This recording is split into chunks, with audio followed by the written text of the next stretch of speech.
থেকে এই কর্মসূচি চলছিল এবং গতকাল কিন্তু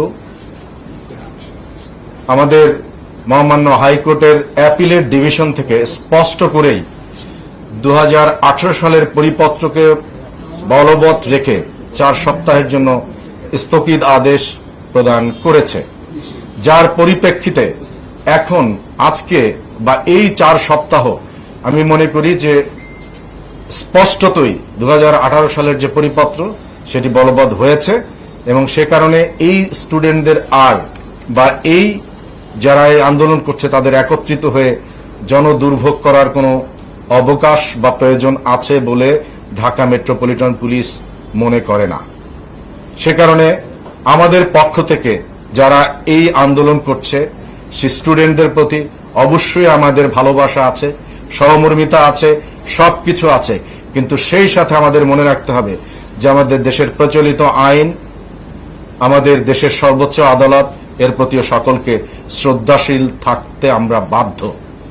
সেই জায়গায় থেকে যেহেতু স্টুডেন্টরা শিক্ষিত, আমি ঢাকা মেট্রোপলিটন পুলিশের পক্ষ থেকে তাদেরকে অনুরোধ করব যে তারা যেন এতদ সংক্রান্তে অন্তত এই এখন যেহেতু 18 সালের পরিপত্র বলবৎ আছে, তারা যেন কোনো মানুষের দুর্ভোগ দিয়ে কোনো কর্মসূচি না দেয়। তাদের প্রতি আমার বিনীত অনুরোধ থাকলো ঢাকা মেট্রোপলিটন পুলিশের পক্ষ থেকে যে তারা কোথাও গতকাল আমাদের জানা মতে অন্তত 21টি পয়েন্টে তারা কিন্তু এসেছিল।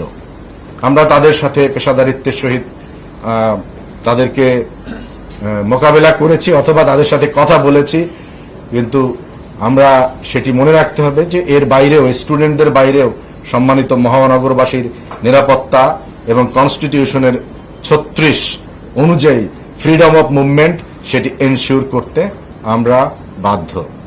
কাজে আমরা আশা করি যে আমাদের এই যে আবেদন আমাদের দেশের সর্বোচ্চ আদালতের নির্দেশনা এবং যেটি স্টুডেন্টদের পক্ষে আছে বলেই আমি মনে করি, যারা এই আন্দোলন করছে তাদের পক্ষে আছেই এই মুহূর্তে। কাজেই যেহেতু কোনো যৌক্তিকতা নাই, তাদেরকে অনুরোধ করছি যে তারা যেন এ ধরনের আর কোনো কর্মসূচি কন্টিনিউ না করে এবং সেক্ষেত্রে তাদের প্রতি আমাদের সকল প্রকারের আমাদের সহযোগিতা, তাদের প্রতি যে স্টুডেন্টদের প্রতি যে আমাদের ভালোবাসা সেটি অব্যাহত থাকবে। আমরা আশা করি তারা এর প্রতি শ্রদ্ধাশীল থেকে এখন আর এর উপরে কোনো কর্মসূচি জনদুর্ভোগ যাতে না হয়। কারণ মনে রাখতে হবে যে ঢাকা শহরে এইচএসসি পরীক্ষা চলছে, আমাদের 7 তারিখে রথযাত্রা হয়েছে এবং প্রচন্ড এক প্রেসার ঢাকা মেট্রোপলিটন পুলিশ নিয়েছে তথা সম্মানিত মহানগরবাসী নিয়েছে। এটি একটি কঠিন বাস্তবতা। কাজেই এর বাইরে আমাদের আশুরা আছে, আমাদের উল্টো রথযাত্রা আছে। অনুরোধ করব তারা যেন এটি আর যেহেতু এটি সেটেল হয়ে গেছে এবং তাদের পক্ষেই আছে, তারা ফার্দার যেন এটি নিয়ে আর কোনো কর্মসূচি দিয়ে জনদুর্ভোগ তৈরি না করে। সবাইকে ধন্যবাদ।